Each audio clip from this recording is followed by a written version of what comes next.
લક્ષ્મીનગર ગામે ખેતીની જમીન પરથી પસાર થતી 220 કિલોવોલ્ટ હાઈ ટેન્શન વીજ લાઇનના કારણે ખેડૂતો માટે ખેતી કરવી અત્યંત જોખમી બની છે। સ્થાનિક ખેડૂતોના દાવા મુજબ ખેતરની ફેન્સિંગમાં અવારનવાર વીજ કરંટ આવતો હોવાથી મોટું જાનમાલનું નુકસાન થવાની ગંભીર આશંકા છે।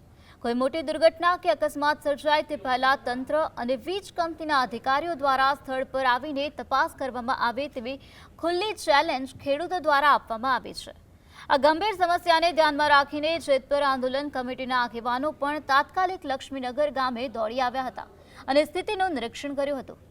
ખેડૂતો અને આંદોલન કમિટી દ્વારા વીજ કંપની સામે આક્રોશ વ્યક્ત કરીને વહેલી તકે યોગ્ય કાર્યવાહી કરવાની અને વીજ લાઇનથી થતા જોખમને નિવારવા માટે નક્કર પગલાં ભરવાની પ્રબળ માંગ કરવામાં આવી છે।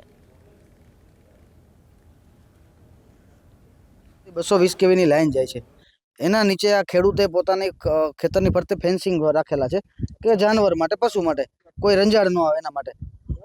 આ તાર ઉપર 220 કેવી લાઈન, આ નીચેના તારને કોઈ કનેક્શન નથી, છતાં પણ 220 નો પાવર આ નીચેના તારમાં આવે, જે તમે વિડીયોના માધ્યમથી લઈ શકો છો।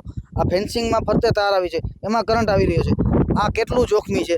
મોરબીના કલેક્ટર સાહેબને અને એસડીએમ સાહેબને કહું કે તમને જ્યારે ટાઈમ મળે ને તાત્કાલિકના ધોરણે આવો અને અહીંયા સીધો તમે હાથ અડાડો।